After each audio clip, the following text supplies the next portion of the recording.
you have a folding one that I can get, this I need to get rid of after this.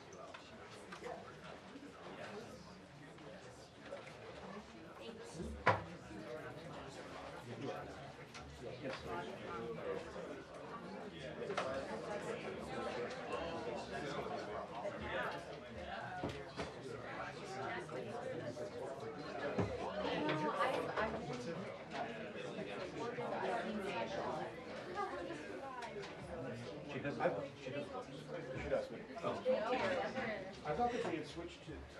I don't like that one because I can't put it anywhere afterwards. Cool. Thank you. It's just awkward to have in the front. Thank you.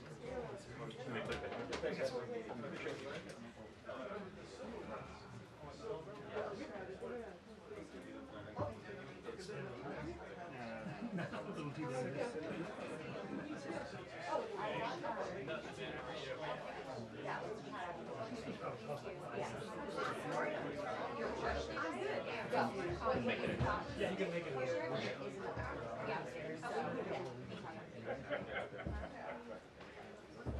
It is confusing. I was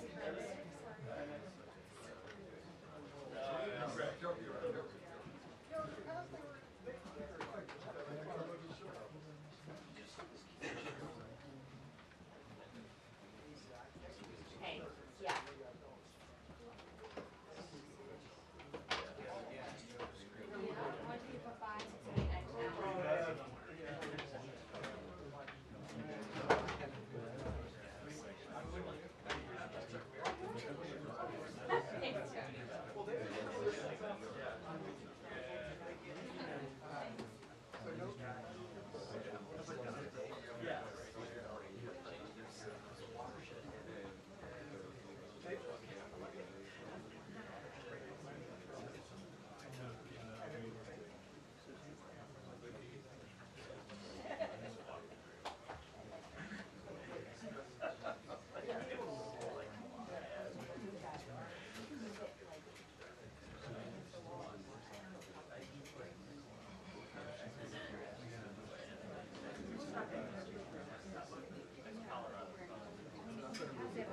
Oh yeah.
Let me make sure I get you set. I wanted this for you.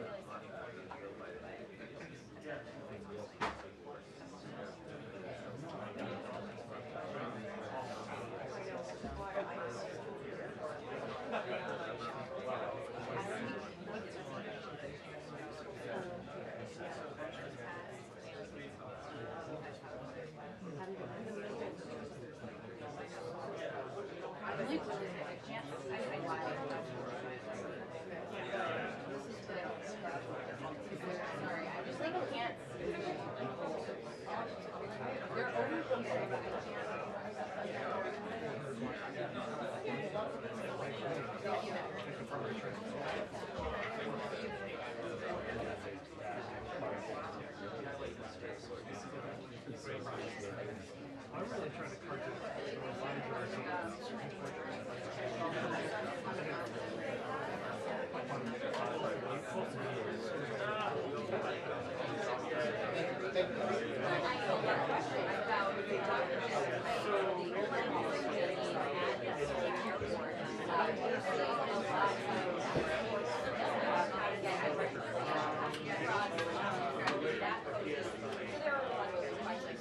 There's going to find money and assess the situation at the airport here. You are also coming off of a big announcement yesterday, a trade deal with the UK, positive response in the market, but there was a mixed reaction from President critics who had Jason Furman, who was a founder of economist, saying that some of the things that are increased market assets are just smaller than others on tariffs. And then you also had a union piece that described it as more of a memorandum of understanding than a deal itself, basically saying that there's a lot left to be hashed out. And it also failed to describe how it achieved the president's objectives of reshoring manufacturing and raising revenue. So there were questions from the president yesterday, but whether he had overstated in fact significance of that deal because he really needed to win. He said no, and you have it wrong to that reporter, but there is some sign that the White House does certainly want to get more of these deals out. We had Attorney Barrow after that event yesterday telling people, be patient with us if you can. We have 20 or so in the hopper right now, as the president said today, and everyone's looking to weekend conversation in Geneva between the U.S. and the Chinese delegation. Sounds like the president's has sort of deputized Treasury Secretary Scott Bessent to go out ahead and hash out his deal with the contours of it, saying that we want an 80% tariff rate on China sounds about right for Scott This following the report yesterday that claimed that the White House was weighing actually dropping tariffs on China. That is a while. That's next week. Potentially bring those two sides together. So a lot left to learn about where these deals stand, how far apart they might be at this time.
afternoon, everybody.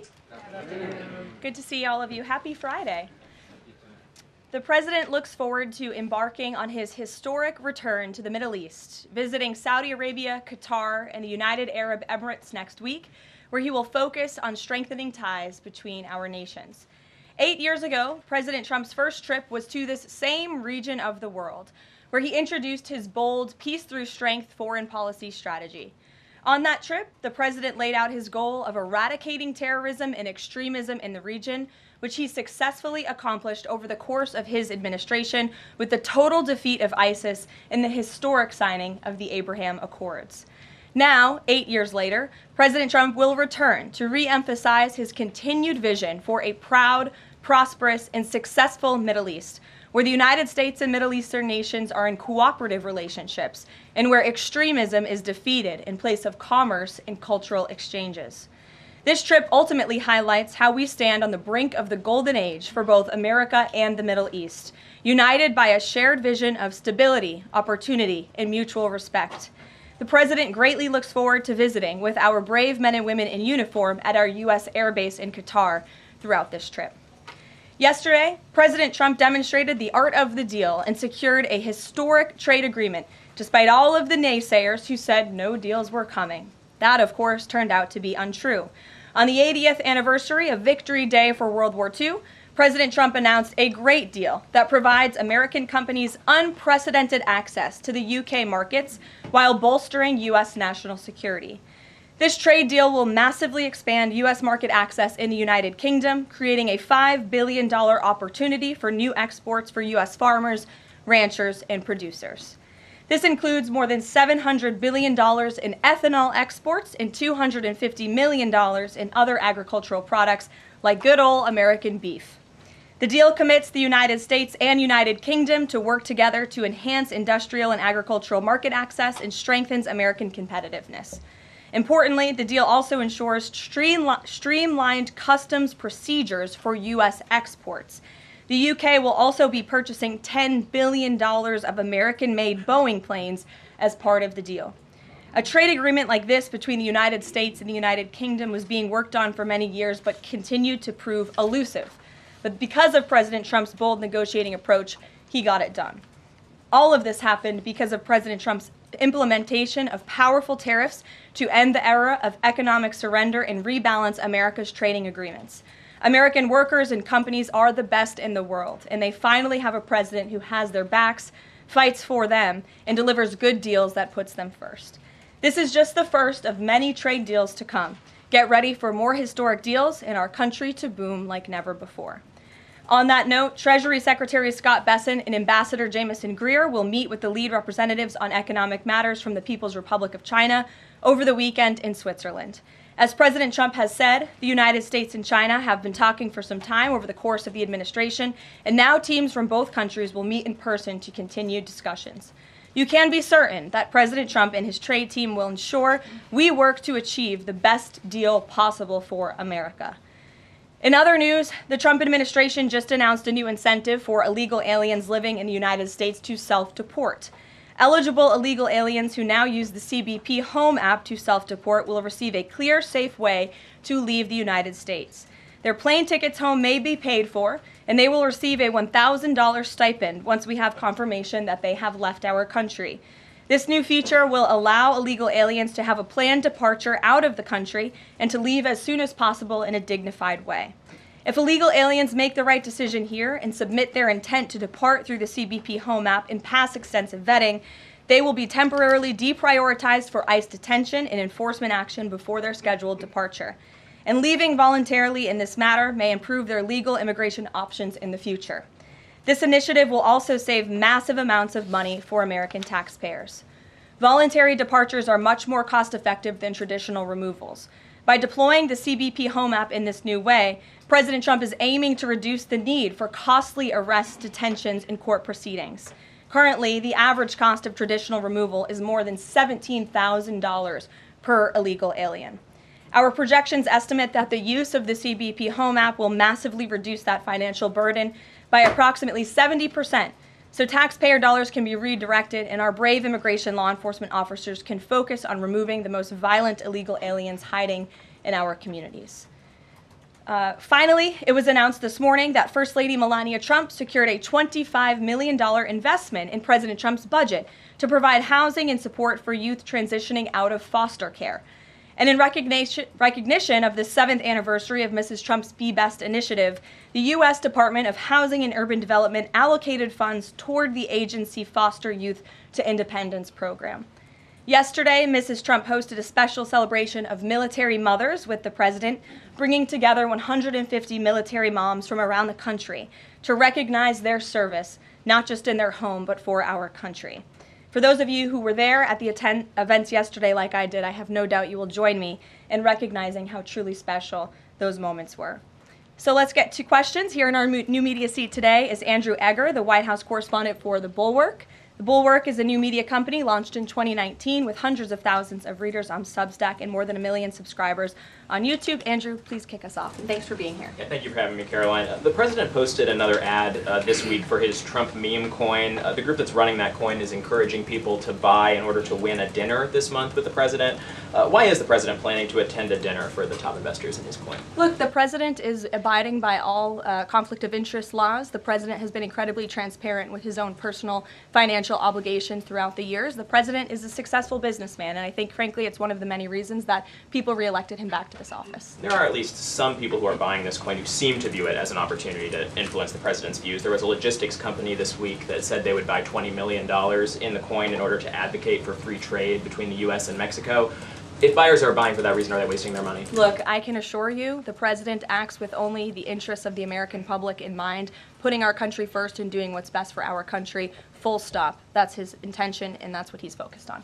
Kristen, good to see you here today. Welcome back. Caroline. Thank you. Glad to be back.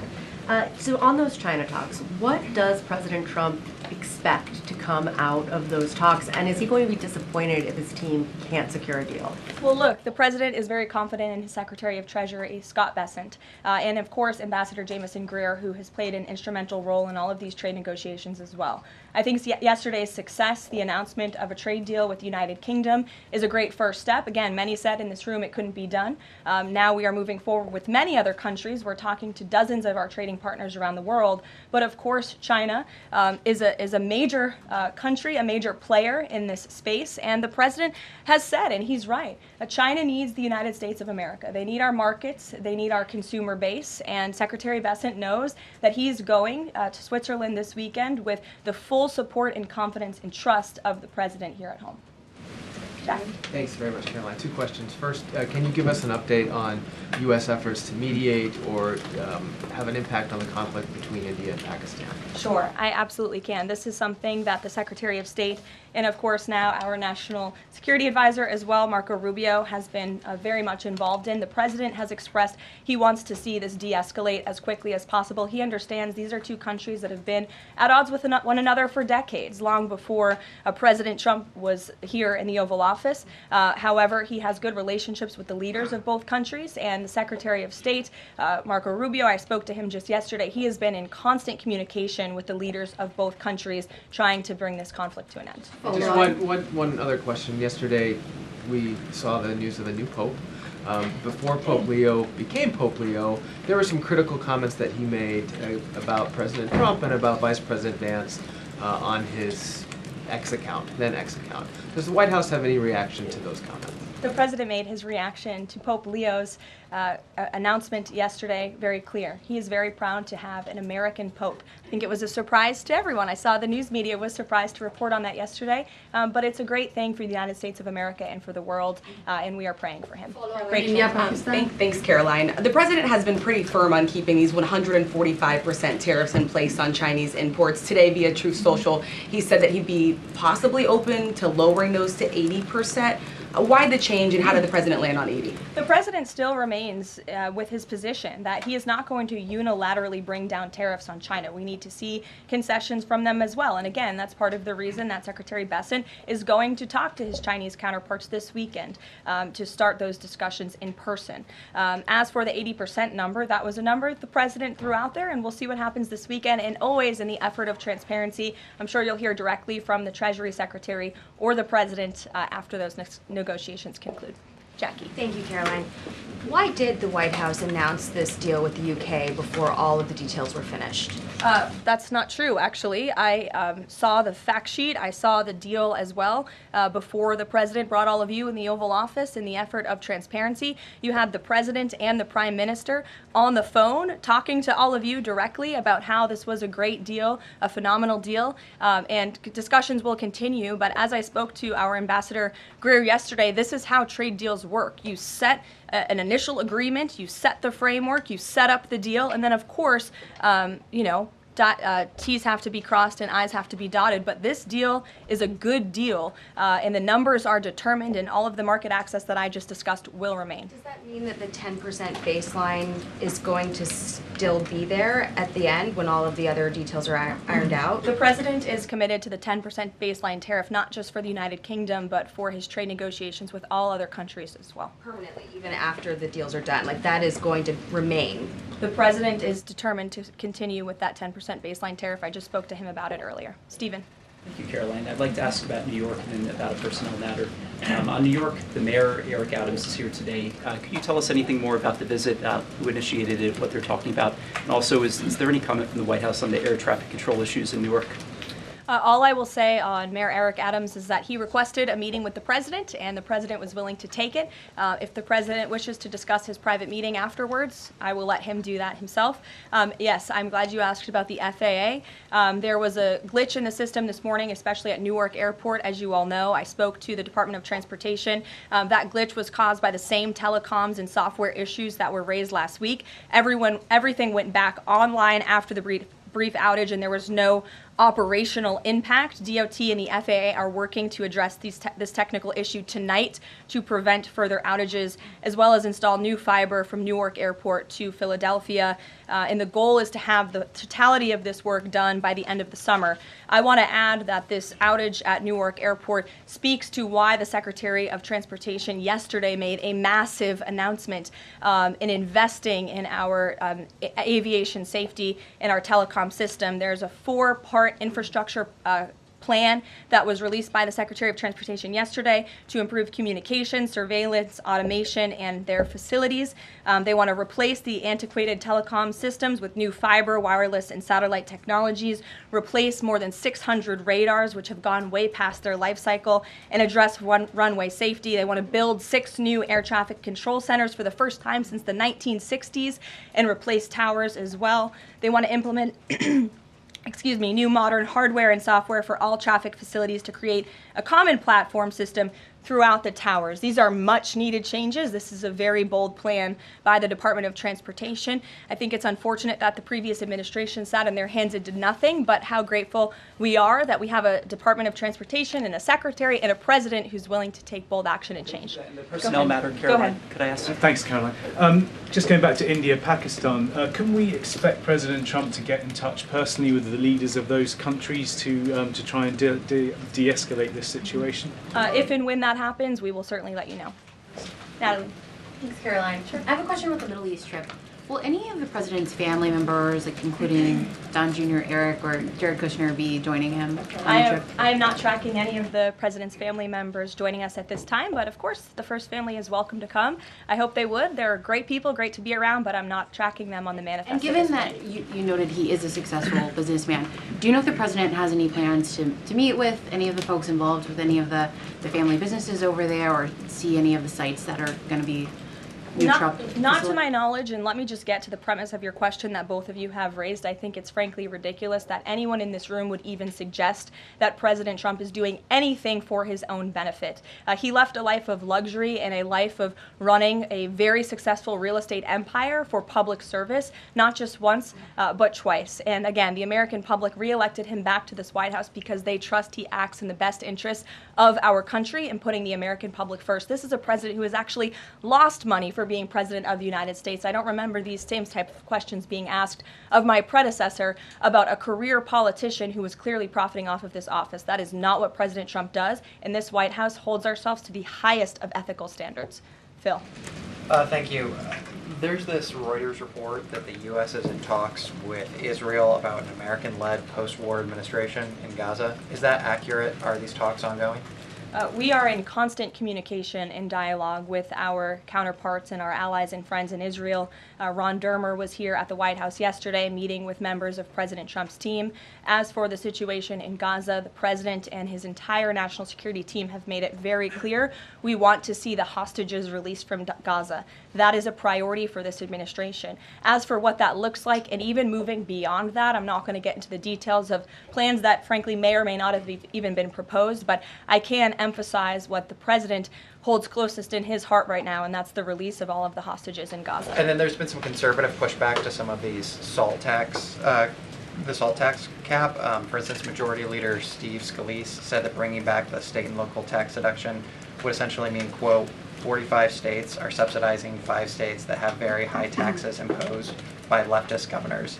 Is he wrong? Is it fair to ask red Indiana to bail out blue New York? Well, look, this is an ongoing discussion on the Hill. There's a lot of disagreement on Capitol Hill right now about the SALT tax proposal, and we will let them work it out. As for the tax provisions in the reconciliation bill, the priorities of this president, he has made them incredibly clear. No tax on tips for our hardworking service workers, no tax on Social Security for our well-deserving seniors who have worked their whole lives to pay into this system, no tax on overtime for hardworking Americans as well, and there's a plethora of other priorities the president wants to see in this bill. Anyone who opposes this bill will be opposing the largest tax cut in American history. They will be voting to raise taxes by the tune of $4 trillion on the middle class of this country, and we look forward to holding them accountable for that. Everyone on Capitol Hill on both sides of the aisle should be supportive of the president's tax priorities. Follow up on that? Go ahead. Sure. Go ahead, and then I'll go to your follow-up. Thanks, Caroline. I want to follow up on the Truth Social post.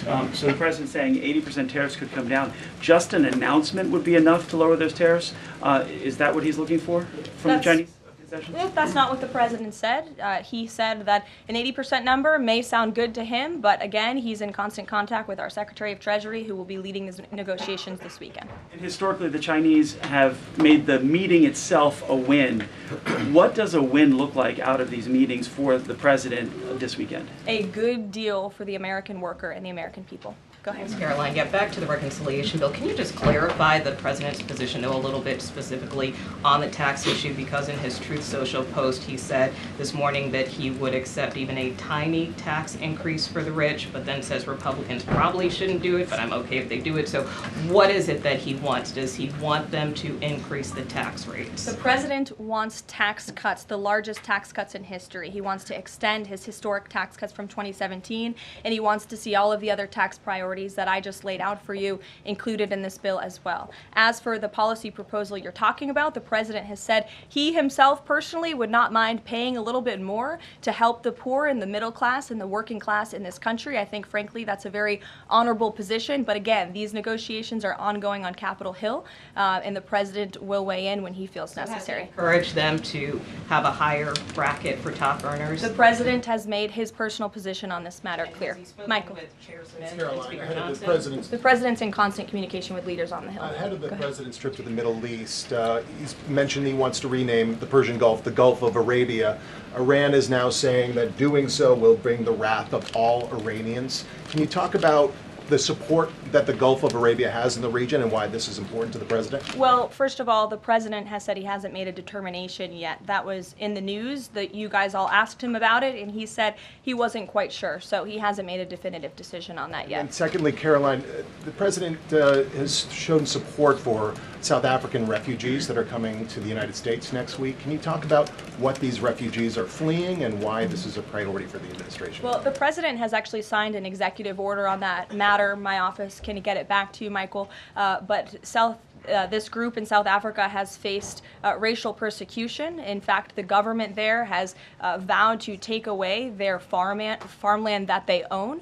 And so the president has talked significantly about this. As for further details on refugee claims and asylum claims, I would defer you to the State Department. Can I follow up on that? Go ahead. No, in front of you. Thanks, sorry. Sure. Thanks, Caroline. Does the administration have any response to the news today that a federal judge has ordered the immediate release of Ramesa Ozturk from detention, and particularly his comments that the government submitted no evidence other than an op-ed that Ozturk wrote last year? I will have to check in with the Department of Homeland Security on that particular case, but I think our overall feeling, we've made quite clear that lower level judges should not be dictating the foreign policy of the United States, and we absolutely believe that the President and the Department of Homeland Security are well within their legal rights to deport illegal immigrants. As for visa revocations, the Secretary of State has the right to do that as well. It is a privilege, not a right, to come to this country on a visa. But I'll check in on the specific case. My office will get you details. Sure. Caroline, yesterday the administration appears to have started dismantling the Consumer Product Safety Commission. This is the federal agency, an independent one that does recalls and is responsible for product safety. Does the administration not believe that it's important, to keep toys and cribs? I mean, you're a young mom, off of the product of the market. It's a federal agency within which branch?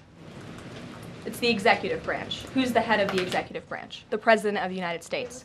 Created by Congress. He has the right to fire people within the executive branch. It's a pretty simple answer. Francesca. Thanks. One foreign policy one and then a domestic policy thing, if I could. As far as the president's trip goes next week, is he planning to meet with the FIFA president in either Saudi Arabia or Qatar? And if so, could you give us some more details about that? The president has quite a few meetings with many people when he is there. We can certainly check at the itinerary and let you know if the FIFA president will be there next week. Frankly, I'm not quite sure, but we can certainly get you an answer. As you know, the president attended a FIFA task force meeting at the White House this week. And on the domestic front, could you explain why the FEMA administrator was removed from his position this week? Look, this is a personnel matter in regards to the Department of Homeland Security, but my understanding is that this individual testified saying something that was contrary to what the president believes and the goals of this administration in regards to FEMA policy. And so, of course, we want to make sure that people in every position are advancing the administration's goals. But as for specifics, I defer you to the Department of Homeland Security. We leave it up to our great cabinet secretaries when it comes to personnel matters. Sure, in the back. Thank you. Aid hasn't gone into Gaza in 10 weeks. Israel says that this is a policy to pressure Hamas in the negotiations, in the ceasefire negotiations.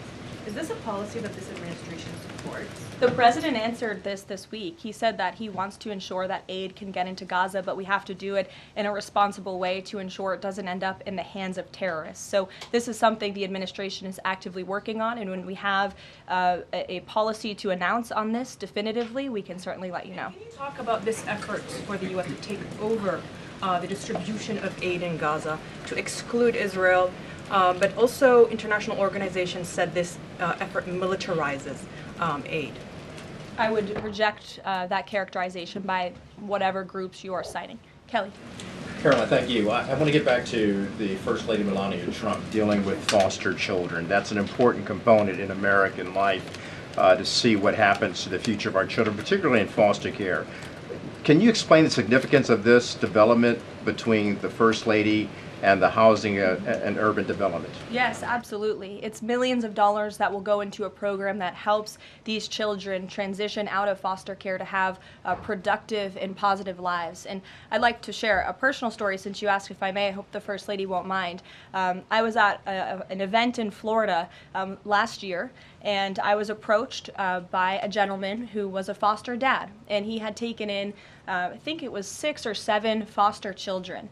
And he spoke to me. He had recognized me in my work for President Trump's campaign at the time. And the little boy who was with him talked about the personal relationship that he had with First Lady Melania Trump.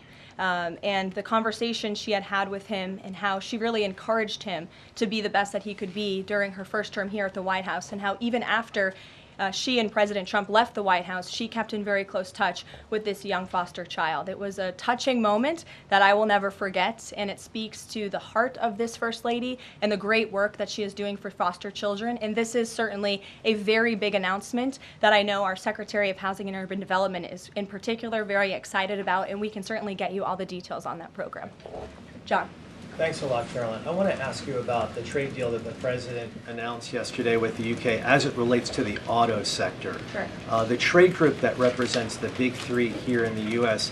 believes that it may put the big three automakers at a competitive disadvantage. What the trade group says is that it will now be cheaper to import a UK vehicle with very little American content than a USMCA compliant vehicle imported from Mexico or Canada with just 50% American content. What's your response to that criticism coming from this trade group? Well, first of all, let's be clear about what the deal does. It sets a 10% rate on auto imports for the first 100 cars that are imported into the United States. 100,000 cars, thank you. That would be very few cars. 100,000 cars imported from the United Kingdom. After 100,000 vehicles, it goes back up to a 25% tariff. And as for our U.S. auto manufacturers, our auto industry, the president wants to put them on the best pedestal to compete. And by the way, if they produce vehicles right here in the United States of America, they will face no tariff at all. I would argue of any industry, the president has spent more time talking to and listening to the concerns of our auto industry here at home. He hears them, he believes in them, he wants to see them produce their vehicles here in the United States of America. This is a good deal for them too. Is this a model for European and Asian vehicles as well, what we see coming out of the UK trade deal with the US? Look, all of these deals are going to be tailor-made. The president has said that from the beginning. It's very apropos that the first trade deal was announced between the United States and the United Kingdom, one of our oldest and greatest allies, but each country has unique concerns and challenges in terms of American industry. We need to open up markets in every single country, and obviously the needs are unique, so our trade team is looking at each country and the advantages that we can pursue for American industries and American workers. Sure. Happy early Mother's Day. Oh, thank you. The president said yesterday that he would be speaking with Zelensky shortly. Did that call happen yesterday, or do we expect that to happen in the near term? The call happened yesterday. President Zelensky called the president to tell him that the critical minerals deal had passed the parliament in Ukraine. I talked to the president about that call. He said it was very good and productive, and of